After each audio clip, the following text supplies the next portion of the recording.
What's up, guys? Ben here of Capwise. Joining me again, Chase Howell. How you doing, man? Pretty good. Busy week, but yeah, happy we're back for another week. Happy to pick some winners. Yeah. So we're gonna break down. We got four college football games. A good mix. Got a few SEC games. Got some Pac-12 games. Of course, we typically have a few Pac-12 games. Oh yeah, we have to, We have to, man. especially the CU game every Yeah, every if we're week, not right? doing Pac-12, who else is? Because everyone else wants to talk about the SEC schools, right? I feel like yeah, we're like the only ones that stay up and actually watch the games till midnight. I know people just wake up Sunday morning and they're like, "Oh my gosh, USC lost." Uh-huh. Or Didn't you miss the beginning of your Sunday stream because you were up late watching did some college football? yeah. Well, I was actually at the game. We'll talk about that here in a second because Stanford Vanderbilt we have hmm as one of the games we're going to discuss. So yeah, first and foremost, how was your last weekend for college football betting? It was up and down. I think I finished up a game. I think it was like 6-5 for the week. So yeah, I got off to a good start, which typically happens, and then usually afternoon games. It seems like I typically struggle with. I Hmm. try to get it back. Try to get it back at night. Yeah, mine was pretty good. Arkansas money line was huge and at the spread, but then Colorado State and just imploded, and just another bad read by me. So that hurt because that was the The last game. Colorado State's killing you right now. That's Dude, 2 weeks in a row. I'm not touching them. I think fool me once, twice. Now I Yeah. can't. And it's even funny because that line now is moved in their favor, which is 13 and a half. But no, I'm staying far away from that game. I'm not going to look like a fool again. So yeah, Larry says get over them. Yeah. Yeah, I really Well, need to. to be fair, you had some great closing line value on week one, which is probably the biggest reason you took Yeah, that game. And then and last week week two. you were going to the game. You also had good closing line value on the game last week as well, but you were going to the game, so you wanted to bet them. I had honestly two. I mean, we're talking over 100% value because I got one number at plus 2.5, or was it plus three? I can't even remember it, and Mhm. it closed at three. And then I also had minus 3.5, and it closed at seven. Yeah, so So I mean, more times than not, you're feeling pretty good about that, right? So, anyways, yeah, let's hop on into the first one, and this is an interesting one. This has been on kind of our minds, right, for a few weeks, I think, because it's a good matchup.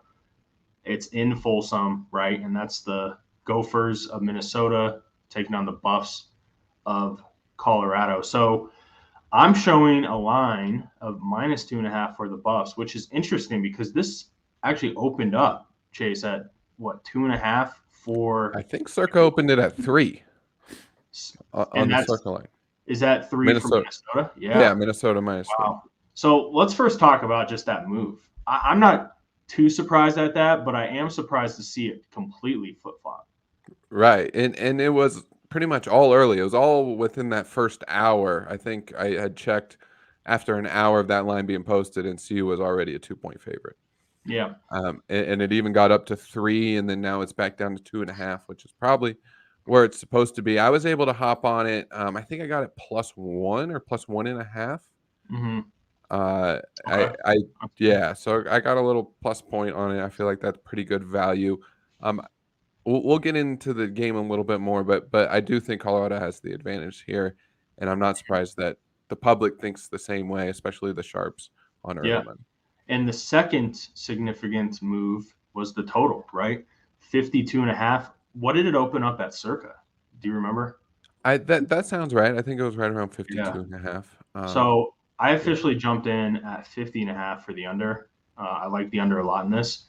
It's down currently at 48 and a half, which 48. Yeah. I'm not surprised that it moved, but starting to get to that territory where I don't think it dips under 48. I think that's a solid number, excuse me. So let's talk about the matchup because I think it does favor the Buffs, specifically their defense and Minnesota's MO. They're going to try to run the ball, which they're down their best running back. He ruptured that Achilles in week 1, which it's so crazy because back in college, it was in practice. We had someone who did that off a kickoff, and he thought I was next to him. He thought I like kicked him in the back of the leg because that's Yeah, how because it feels like it like pops, right? Yeah, it feels like someone just literally kicked you as hard as they could, and they're like, "Yo," and then that's how the trainer already knew. They're like, "Yeah, it's probably Achilles." So, anyways, I think his name's Ibrahim.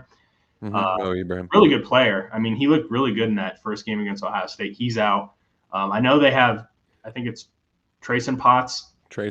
He put up a lot of yards against the D1AA school. He's decent, but at the same time, if they're going to look to run him, 20, 30 times, I think the Buffs are kind of okay with that, right? Yeah, I definitely think so. Yeah, he ran it 34 times against Miami, Ohio, which is not D1AA. We'll give some Oh, respect sorry. to a MAC program there. I was thinking of Youngstown State. Sorry, I got them confused. Yeah, someone's watching. They're like, the MAC. Come on, bro. Yeah. So not a very good MAC team, though. Yeah, to be smaller. fair. I'll make sure to correct myself. Smaller football conference. Yeah. But yeah, he ran the ball 34 times, which I think Colorado would just love if they tried to do that again, which is exactly why I don't think they will. I'm checking the status on Ottman Bell, who's their top receiver. He has not played yet this season.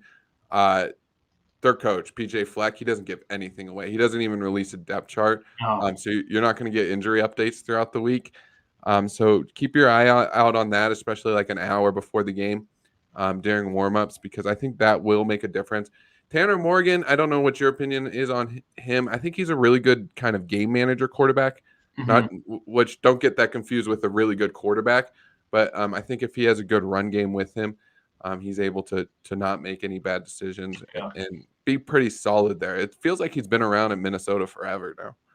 It really has. Fourth year starting, I want to say. It's at least his fourth. He might have just taken because he did have an injury, I think. And I mean, technically, I would have to look.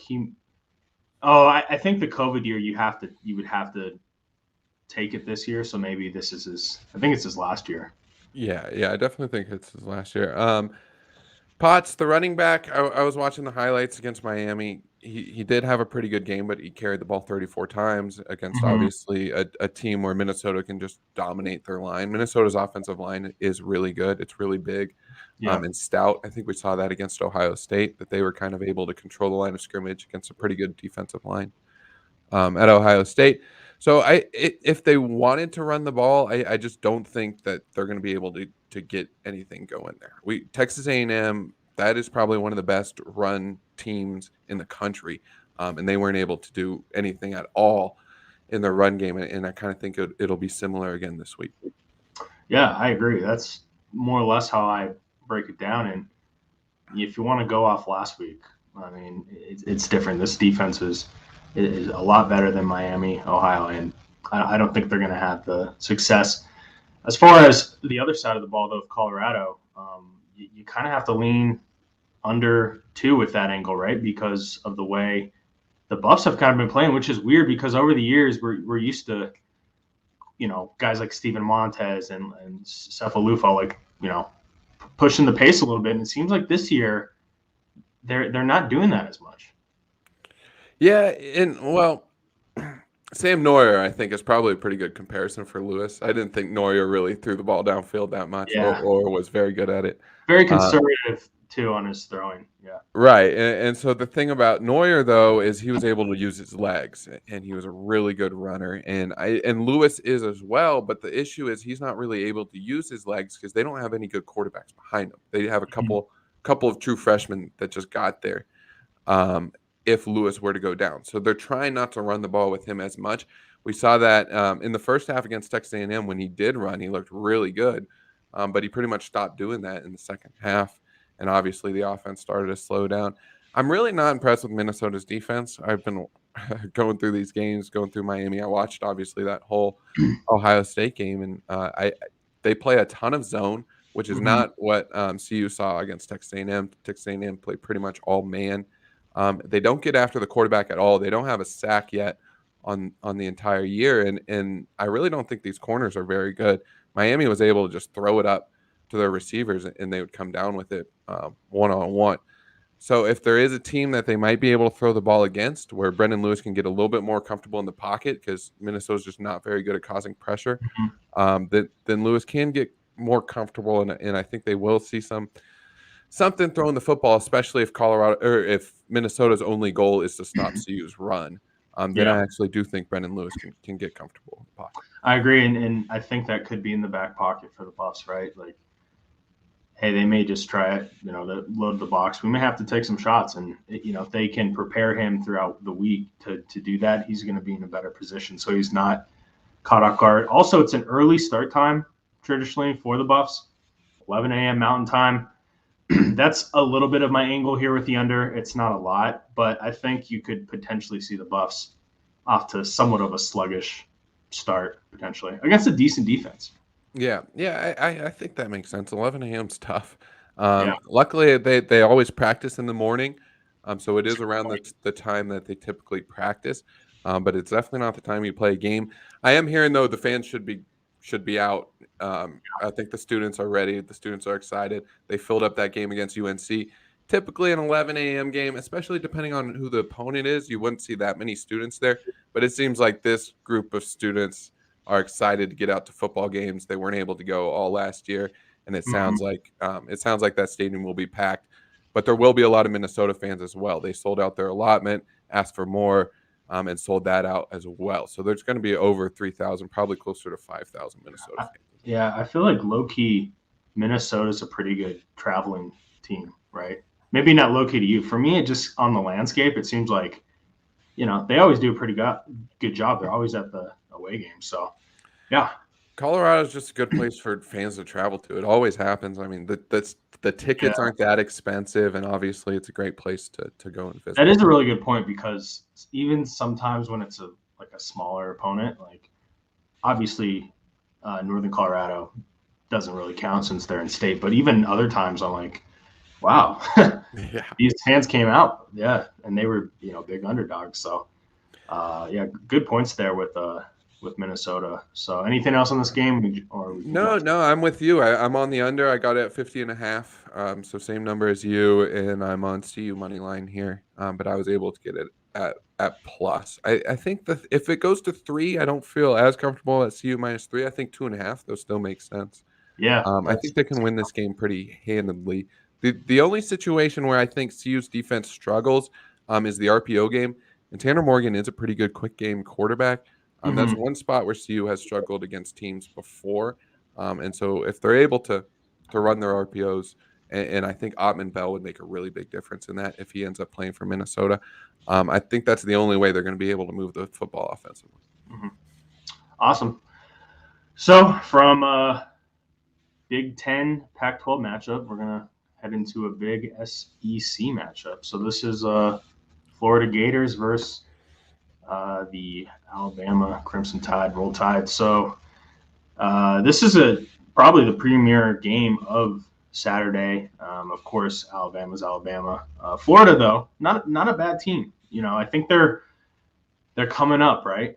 Since the McElwain days, it took a few years, but a good team. But it's crazy because if you face Alabama and you're a decent team, you still may be a 2-touchdown underdog. That's how good Alabama is. So this line is currently at 15.5 for Alabama, and they're on the road. So this is going to be in the Swamp. Total's at 60.5. Let's start with you, Chase. I know you got an early number on this, but I'll let you begin. I think first and foremost, you don't get rich betting against Alabama.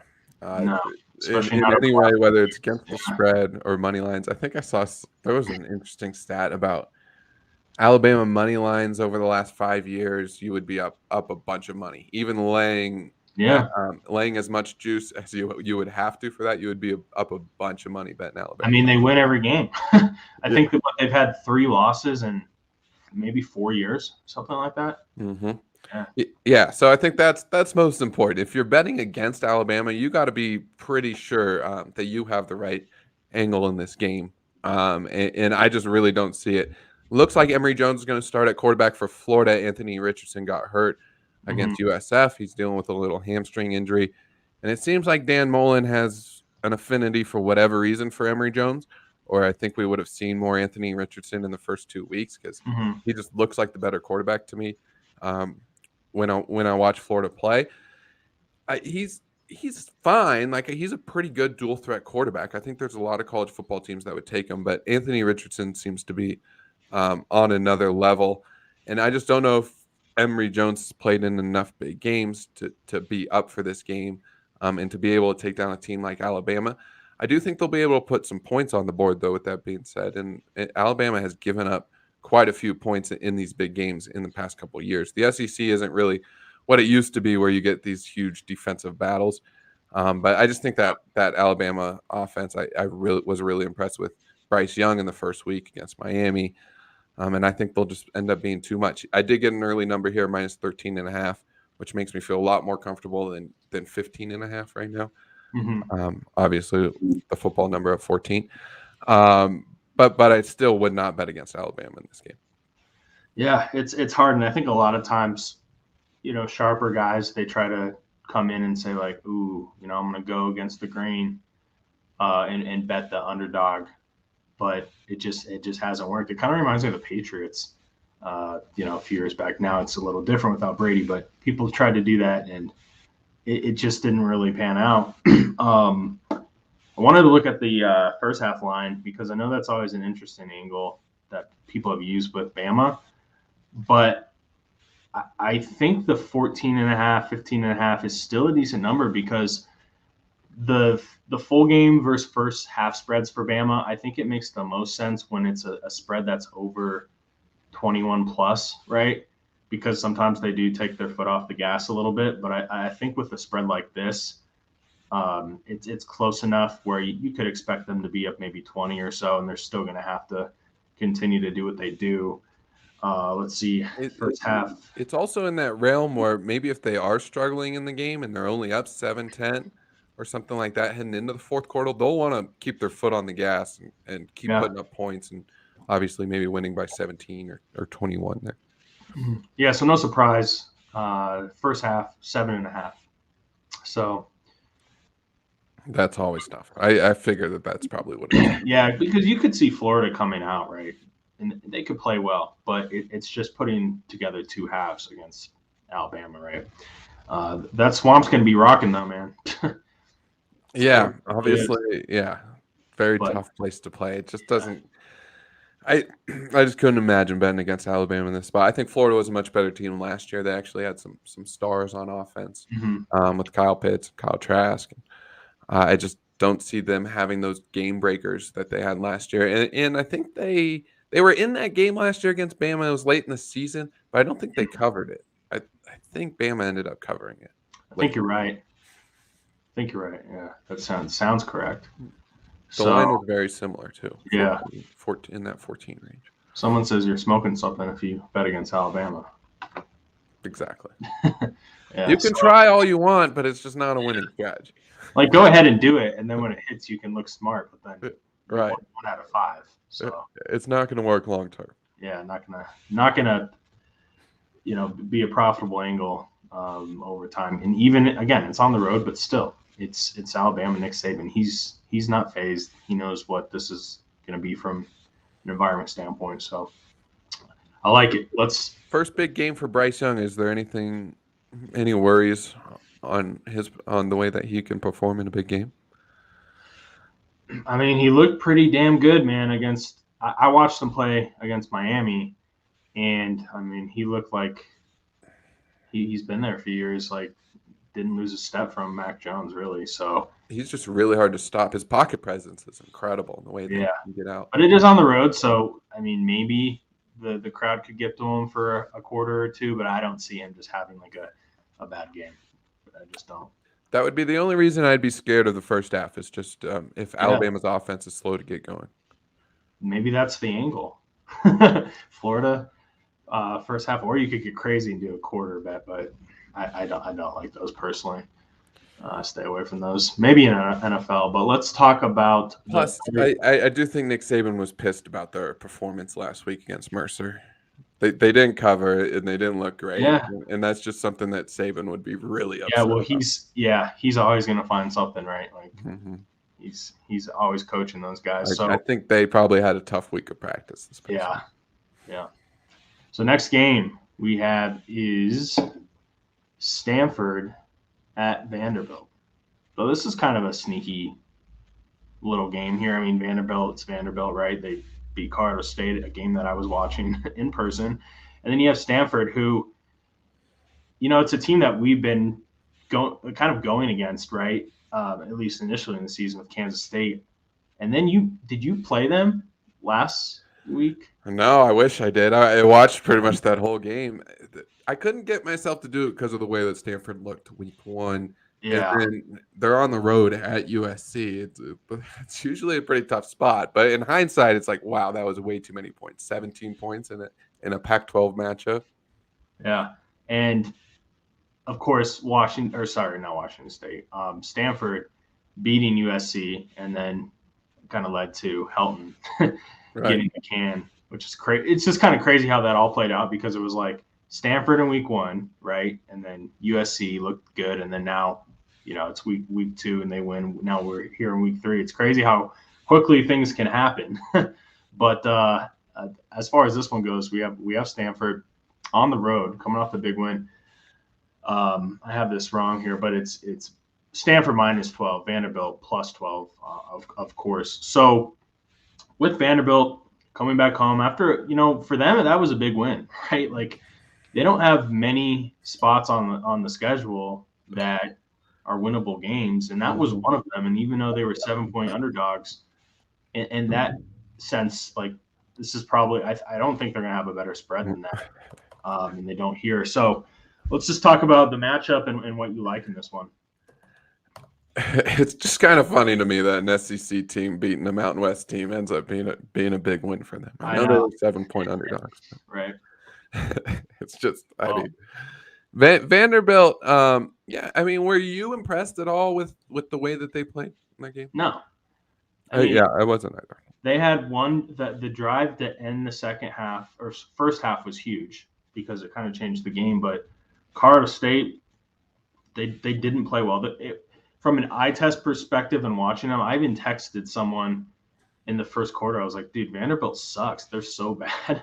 Yeah, And that's how it looked to me, especially early on in that game. and you could say like that didn't age well. Well, they still won, but at the CSU same is also sucks and is really yeah, bad. they both yeah. So I'm just kind of like, well, was it just one bad team beating another? And I think that's all it was. I don't think there's like if you have your power rankings and people do those, I don't think you upgrade Vanderbilt. Are we upgrading Stanford? Yeah. Yeah. How much? Maybe we want to be careful, but Stanford's a decent team, and I believe they had the new quarterback in, right? Yeah, so week one against K-State, they platooned their quarterbacks. They're switching off back and forth. They didn't have their guy. And then they announced Tanner McKee going into the week into USC. So they prepared the whole week with him as the starter, which I think helps us with team morale. I never played on a football team, so you could speak to that. But I think knowing who your guy is helps a lot, just with the whole football team. And then he played really well in that game. I think he completed like over 70% of his passes. He didn't throw for a ton of yards, but he was really solid, and did obviously what he had to do to dominate USC in that entire game. And so I kind of like Tanner McKee. His stock is rising quite a bit with me. And so if he's able to play even close to the way that they played against USC, I think that whole team they should beat Vanderbilt by probably 21. Yeah. The only reason why I didn't run and bet this is I was like, why is this line so low? Is this a Right. trap? It seems like a trap. That's Yeah. how I had it noted on my notes. I was like, it And seems like a trap, but yeah, but yeah, I mean, if you're just going off of what we saw last week, it looks like a great play. And I always try to think of the opposite side, always play devil's advocate. And Stanford, I guess, traveling, to Nashville, but I think that's baked into this already. I don't think it's not accounted for. I guess I mean, this is a deeper angle, but maybe you have more film on Tanner McKee now, and Vanderbilt can prep better for him, because I will say, if USC had more game film on the guy, they probably could have had a better performance. I'm not saying they would have won, but I think it's fair to say. So, but this is me just trying to come up with reasoning, right? Why this line is where it's at. Yeah, If it's sitting at 12 right now. I think the other angle on that note is it is a trap game. They just coming off a huge win against USC, and they have UCLA next week. So obviously they could be looking past Vanderbilt. Yeah. Which I think would be a great reason to bet Vanderbilt had this line been like 21.5 or 21. I think it would actually be a good play. Yeah. And if they would have lost to Colorado State, you probably would have got that. So maybe this is a little bit of overreaction. Like, hey, we won a game. I mean, the week before they lost to East Tennessee State by 20. Right. Like, let's not forget that. And I know we aren't. You're on Stanford. But after this, right, they face Georgia. I guess they get UConn. They get UConn, yeah. I saw that one. I went to go look it up to see if that was going to be Vanderbilt's only win, and it's not. I guess that's their I mean, they're going to probably be like a 5-6 point favorite. Maybe. I was wondering what you were going to say there. Yeah, I don't know. I was thinking 10, but maybe that's too much for Vanderbilt. Like so bad, it's hard. Like you literally just have to start with -3, like with any team. Right. So they got then Florida, South Carolina on the road. Yeah, then it gets into the SEC. Actually, they kind of lucked out. They don't have to play Bama or oh wait, no, they do have Georgia. Next week. That's next. Okay, so I mean, at least they missed Bama. But anyways, I guess what I'm going with this is Stanford may be one of their more winnable games, but at the same time, it's talent, and Vanderbilt just doesn't have a lot of upside. So yeah, I have to lean with the points here with Stanford. If Vanderbilt, like had fans or made that place a tough place to play at all, then maybe it would be more interesting of Stanford having to travel to Nashville on a road game. Yeah. But Vanderbilt, they don't really have football fans. They all go to baseball games, but they don't. They go to and they're studying for their right. Their students. Yeah. I guess Stanford's a good school too, but this is which is a better academic program? That's the real question. Isn't it? I would imagine Stanford has more prestige in that realm, but Vanderbilt's a really good school. I guess Vanderbilt's like the sneaky, more. I guess we're on the West Coast, but maybe if you're on the East Coast, you already know this. But yeah, Vanderbilt's a pretty good school. But anyways, football wise, it's going to be a tough season. I'm glad they got a win because that UConn one, that's the only other one that's looking winnable on the schedule. So. Yeah, I was able to get this line at 10, at -10. I still think betting it at 12 is good. I think they're going to win by 2-3 scores pretty easily. Yeah, I wouldn't be surprised if this does shoot up to -14. I think 14 would probably scare me off. Yeah, because it's a later game, 8 p.m. Eastern, right? So I think naturally when you have an extra 4 or 5 hours on a Saturday to bet the game, you'll see some of those lines move. So I wouldn't be surprised if it gets up to 14 before the game kicks off. And we didn't talk about the total. Someone asked me what's Stanford's team total. So the full game total for the game is 48.5. So it's pretty low. I mean, significantly low. But I think that's where the number should be. Vanderbilt doesn't really have any playmakers. They kind of bleed the clock offensively. They have that one guy at receiver that was pretty good, right? I guess they do have that one. Yeah. He's the threat. Yeah, he's the guy. I forget his name, but you're right. He did make a. But Stanford has a corner that's going to play in the NFL and probably get drafted in the first 2 rounds. I can't say his name. Kelly. It always Kelly. Yeah. Yeah. Caillou Blue Kelly. He's a really good corner. Already, I think, has a couple interceptions on there. Team total for Stanford's 30.5. It's up there, but yeah, I still kind of see it. I don't see Stanford being able to put up a ton of points, but I think they'll want to control the possessions and they'll probably score most of the times they touch the ball. But I don't think that you're going to see a lot of quick strike scores or long scores. Elijah Higgins is the Vanderbilt receiver that we think. Oh wait, no, I think he's speaking to. Is that Stanford's wide receiver? I don't know. because I just looked it up. But we were speaking to Vanderbilt has a guy too, but Elijah Higgins also is pretty good too. He's the wideout over there, and I actually didn't get to watch much of that. I didn't watch any of it. I saw some clips of the SEC or the USC game, but yeah, I mean, it looks like they hung in there. I mean, obviously they won, but was it just like a completely different team with that new quarterback from what we saw? They just dominated the entire game on offense and defense. Like USC was never even able to get a foothold in that game, sustain any drives, and Stanford, when they had the ball, always looked just like the better team. Yeah. Interesting. Well, that's a great segue into this next game because I have an angle on this and a read, but it's scaring me and I haven't bet it yet, and I need to hear your thoughts on this. So, next game, USC at Washington State. Of course, the big news: Helton canned, which it's interesting because you have these firings in college football where a lot of times the fans disagree, agree, players agree, disagree. It kind of depends. A lot of times, ideally for a program, you would want everyone to be on the same side of the firing, right? Like the players are happy, fans are happy, and then the boosters, right?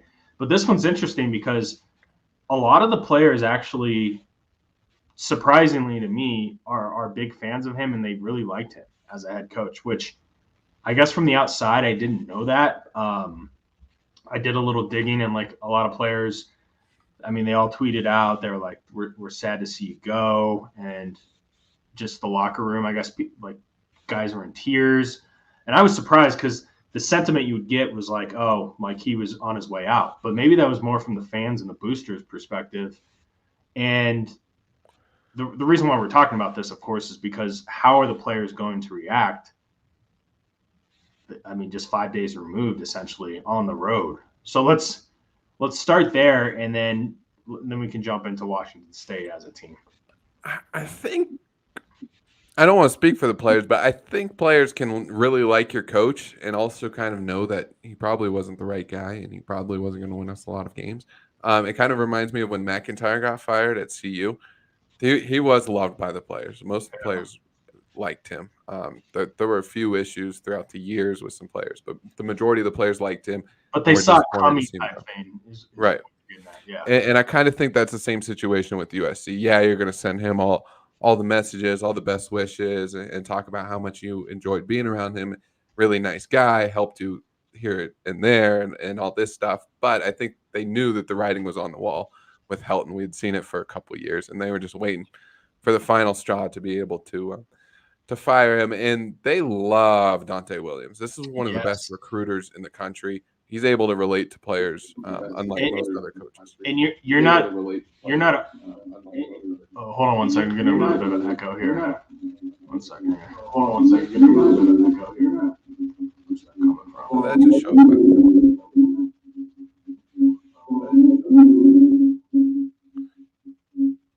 Is it on my end? I don't know. Give me 1 second. Is it on my end? Let's see here. Mike, a little too close to the. Okay, I think I fixed it. Maybe. No, still. Let me see here. Just getting like double playback. 1 second. Let's see if I can. Just make sure it's not another Lincoln might pop up or something.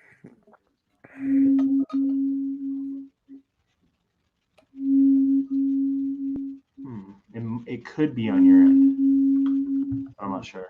It could be on your end. Let's see.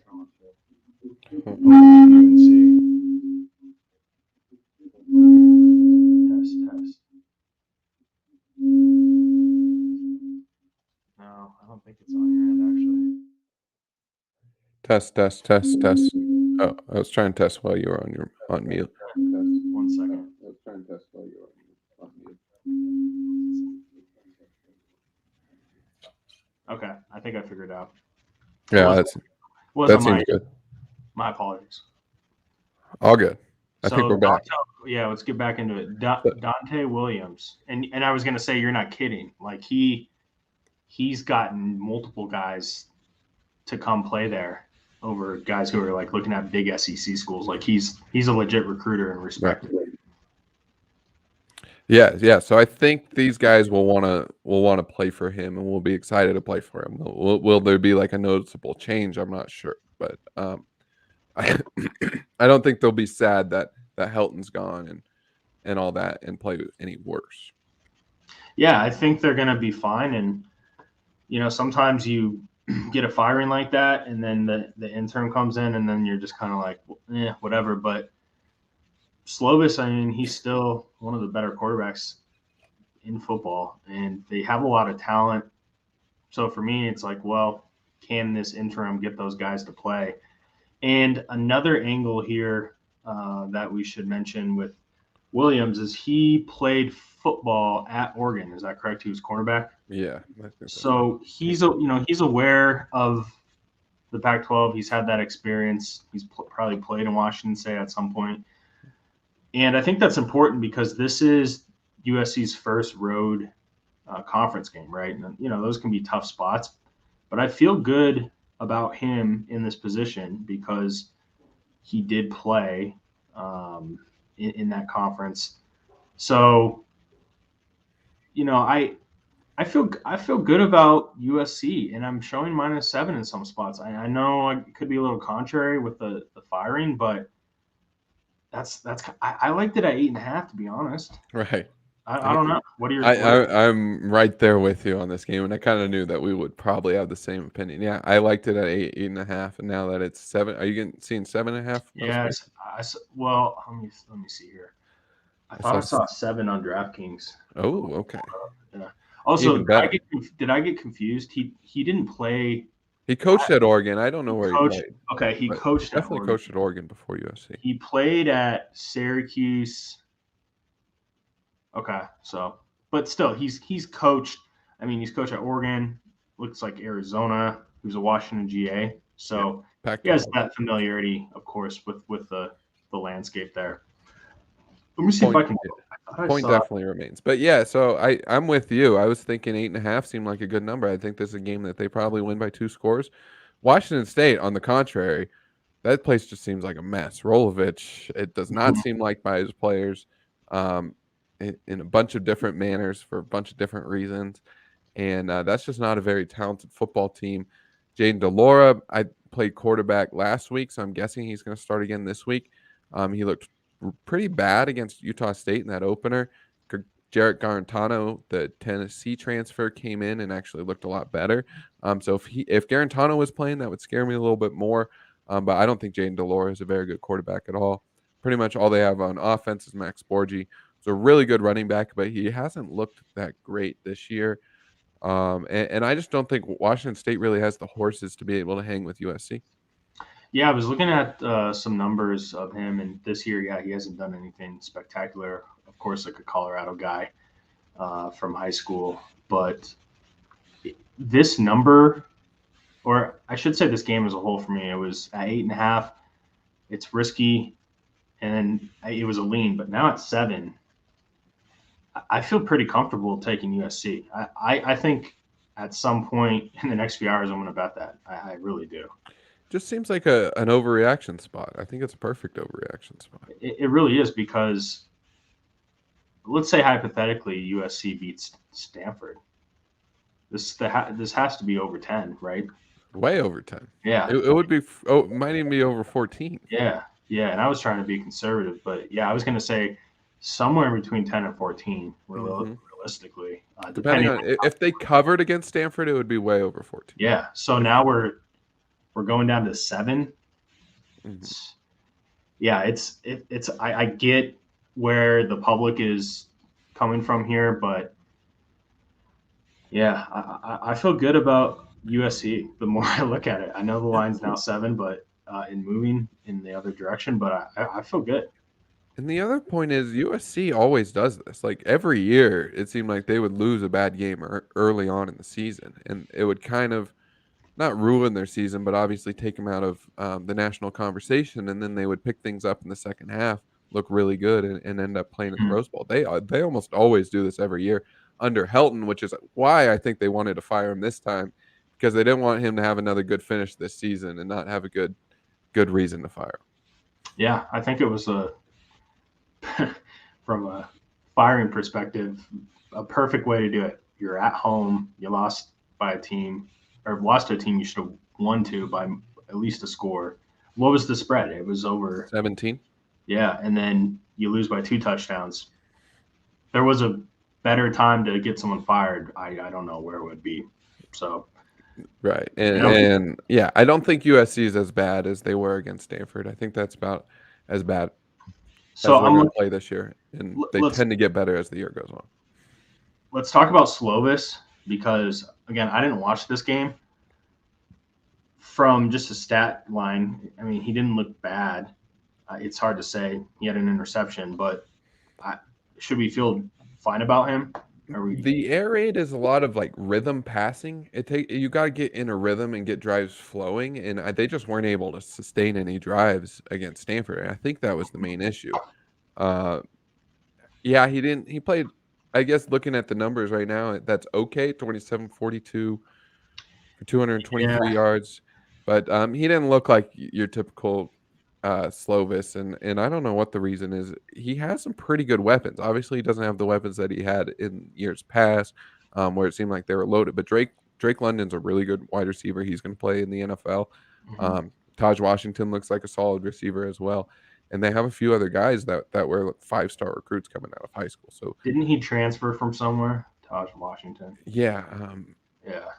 I think he could potentially play in the league too, from what I heard. So it's crazy because we're bringing up 3 guys who may be in the NFL, and it's like, what's going on? But this could be the great bounce back spot, right? Like USC could come in and win by 3 scores, and now we're like, well, the main issue is the offensive line on offensively, and I don't think that'll be as big of an issue against Washington State as it was Stanford, just because of the other team's defensive lines.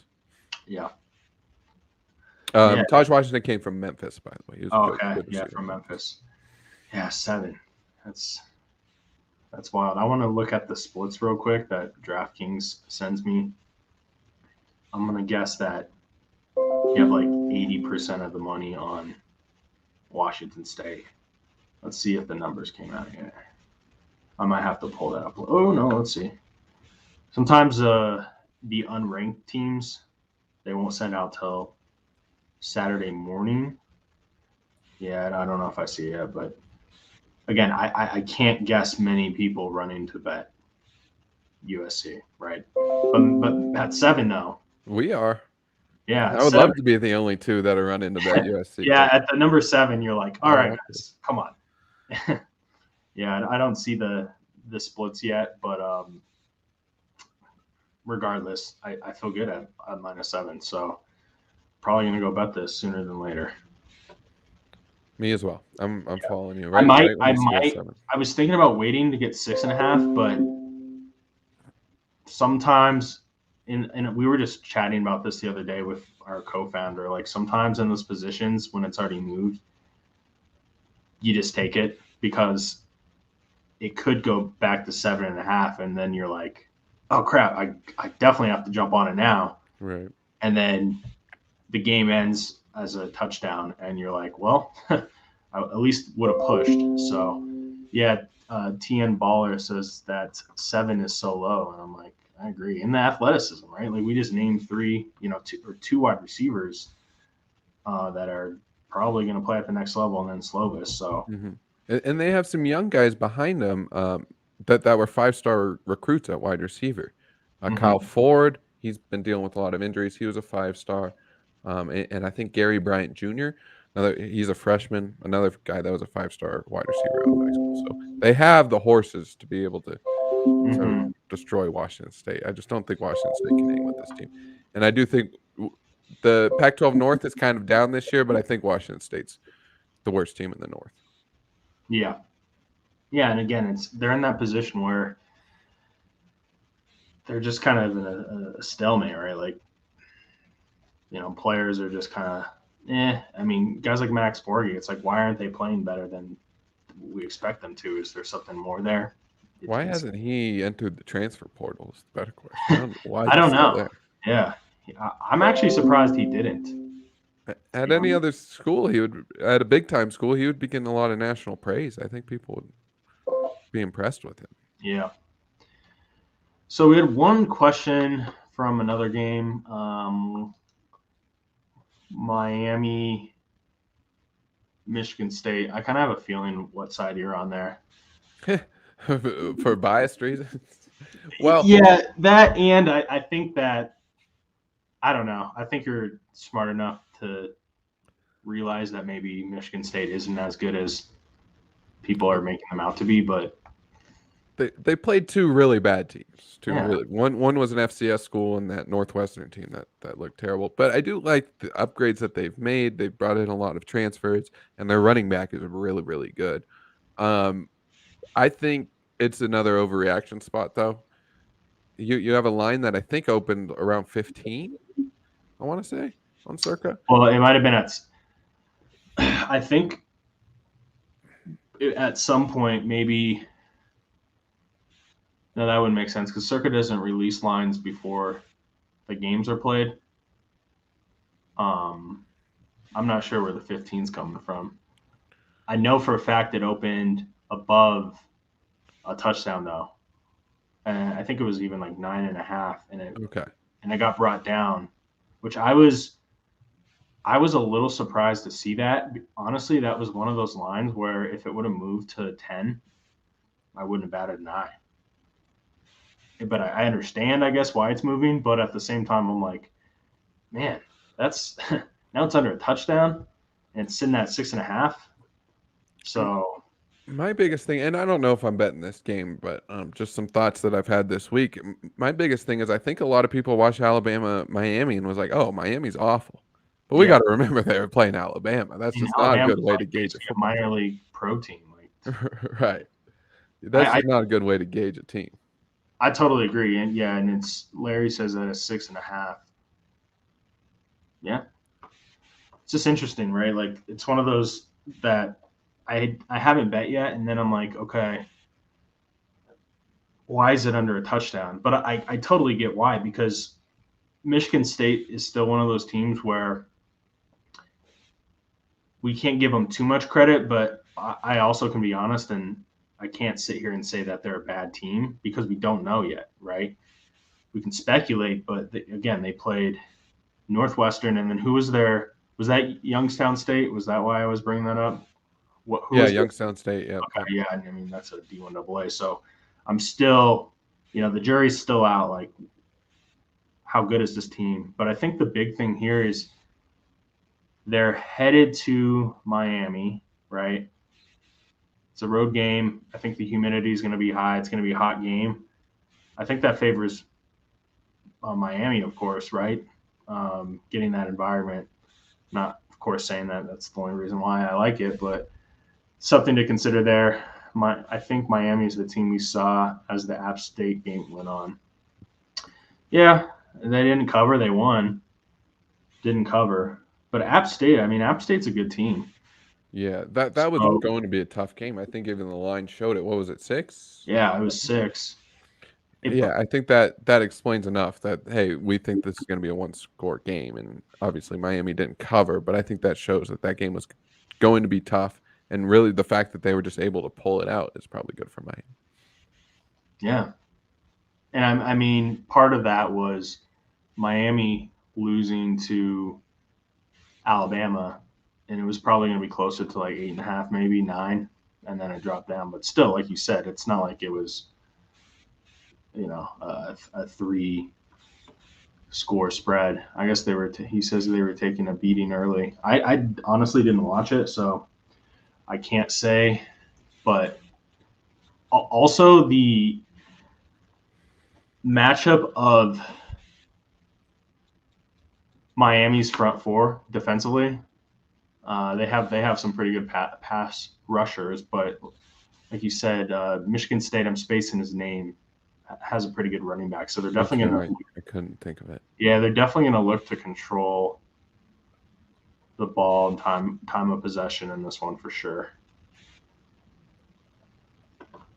I don't know what the total's at. Let me pull that up. I feel like it was 50 something. Lost it. Let's see here. 56.5. Yeah, 56.5. Seems like a pretty good number. Yeah, I think so. Yeah, so that's an early start game. Yeah, we'll have to see because Miami's still ranked 24th. I mean, this is a show me game for both teams, to be honest. Yeah, I think we're going to learn a lot about both these teams. I don't trust Michigan State. I do think that they can be good this year, at least from what we've seen. By good, I mean like maybe get to 7-8 wins. Mm-hmm. But I don't know. I'm not convinced with that team and the talent they have and the coaching staff. Yeah, that they're going to be. Really we'll see if the Eric King can get it going. I'm trying to look at his numbers from. Well, I mean, they look good, but again, sometimes the numbers can be a little misleading from a quarterback play perspective. But a ton of hype with them, and really, there hasn't been a game that I've watched where I've been super impressed with him at Miami. There were some games when he was at Houston, for sure. There has definitely been a lot of hype, so we'll see. Yeah, I think I might end up playing Miami here for sure. So, anything else? Any other games? I know there's like one other one, right? Nebraska, Oklahoma. It's an interesting one, I think.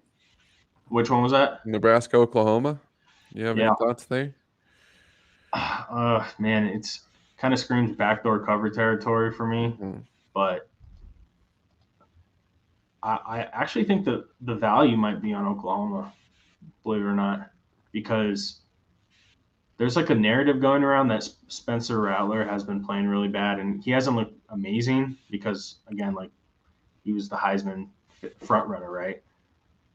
So this could potentially be the game where he goes for like 6 touchdowns. That's my thought on it, but yeah, I just don't see Nebraska being able. I just don't see them being able to hang in this game, being able to make enough plays to hang around in this game and keep it close. And I think as long as Oklahoma's up 17, 21 points, then they're after 3 quarters, then they're probably going to be able to cover.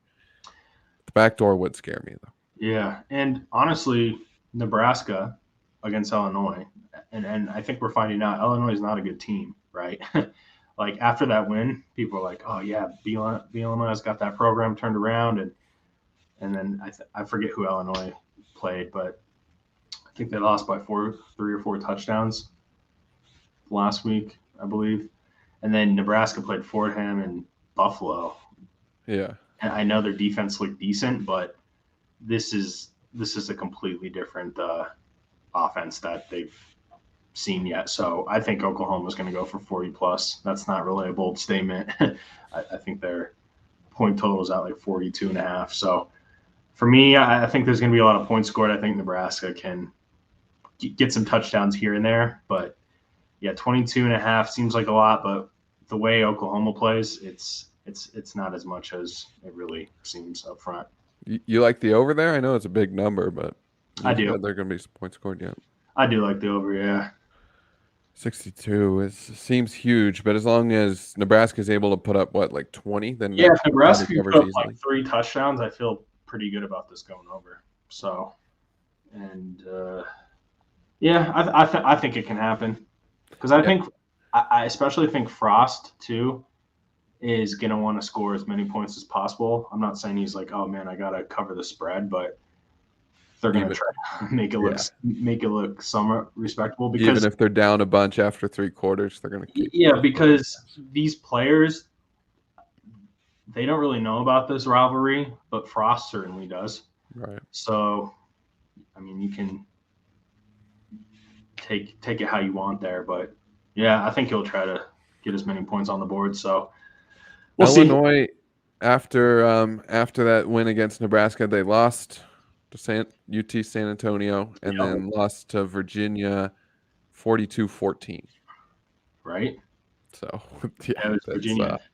Yeah. So then you look at the win against Nebraska, and you're like, okay, if Illinois is that bad, how bad's Nebraska? And they beat up on two mid-tier opponents. So this could be a a really bad spot for Nebraska, but we'll see. We'll see.